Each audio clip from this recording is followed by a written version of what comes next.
माँ भारती के वीर सपूत शहीद आजम भगत सिंह की जन्म जयंती की आप सभी देशवासियों को अनंत शुभकामनाएं।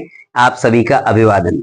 सम्मानित साथियों, भगत सिंह का जन्म 28 सितंबर 1907 को, जब हमारा देश आजाद नहीं हुआ, आजादी के पूर्व पंजाब प्रांत के लायपुर जिले के बंगा में हुआ था, एक सिख परिवार में।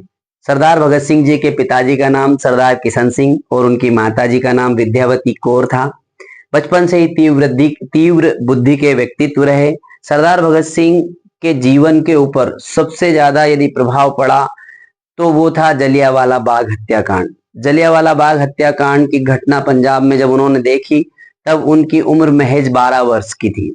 सरदार भगत सिंह ने जब जलियांवाला बाग हत्याकांड नरसंहार देखा तो उनका हृदय बहुत दहल गया और तब से उन्होंने संकल्प लिया कि इस भारत की भूमि को अंग्रेजों से मैं मुक्त कराऊंगा। ऐसा उन्होंने संकल्प लिया और जीवन पर्यंत में माँ भारती के लिए जीवन जीऊंगा। लेकिन प्रकृति को और नियति को कुछ और ही मंजूर रहता है। सरदार भगत सिंह एक क्रांतिकारी के रूप में बड़े हुए, क्रांतिकारी के रूप में ऐसे व्यक्तित्व बने कि आज भगत सिंह का व्यक्तित्व और उनका विचार हर युवाओं के हृदय में, दिल में और हर भारतीयों के दिल में धड़कता है। देखिए उनका विचार क्या था कि मैं जब भी इश्क लिखने चाहूं, जब भी मैं इश्क लिखता हूं तो इंकलाब लिखा जाता है। ऐसे सरदार भगत सिंह जी थे। सरदार भगत सिंह जी के कई सारे थॉट्स हैं। उन्होंने बोला कि कोई सी भी बात आप तब तक मत मान लीजिए जब तक कि आपको उसका तर्क मालूम नहीं पड़े, या फिर आप तर्क करिए, तर्क की कसौटी पर जब तक उस पूरा सही नहीं निकले तब तक उसको आपको नहीं मानना है। सरदार भगत सिंह ने जीवन पर्यंत अपने काम को करने का संकल्प लिया, किंतु जब साइमन कमीशन आया और जब शांतिपूर्ण जो आंदोलन चल रहा था उसका विरोध किया तो उस समय लाठीचार्ज हुआ। लाठीचार्ज में लाला लाजपत राय साहब को चोट आई और चोट आने की वजह से कुछ वर्षों के बाद उनकी मृत्यु हो गई। उसका भी गहरा आघात सरदार भगत सिंह जी के ऊपर पड़ा और उस समय जो सर सैंडर्स था उसको उन्होंने, उस पुलिस वाले को मार दिया सरदार भगत सिंह जी ने और सरेंडर कर दिया। सरदार भगत सिंह और उनके दो साथी सुखदेव और राजगुरु दोनों को जो है बंदी बना लिया, जेल में बंद कर दिया और उनको जेल में बंद करने के बाद उनको 23 मार्च 1931 को फांसी पर लटका दिया गया।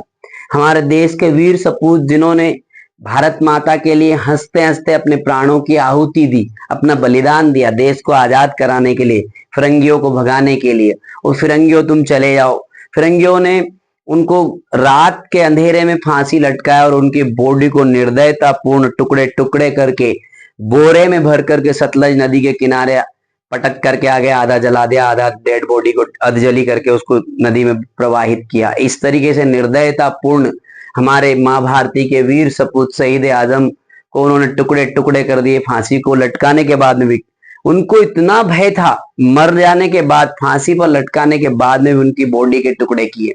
ऐसे वीर सपूत जिनकी वीरता, त्याग, बलिदान देश के युवाओं को प्रेरणा दे रहा है। देश हमेशा उनके बलिदान, उनकी देशभक्ति और उनकी प्रेरणाओं को हमेशा याद रखेगा।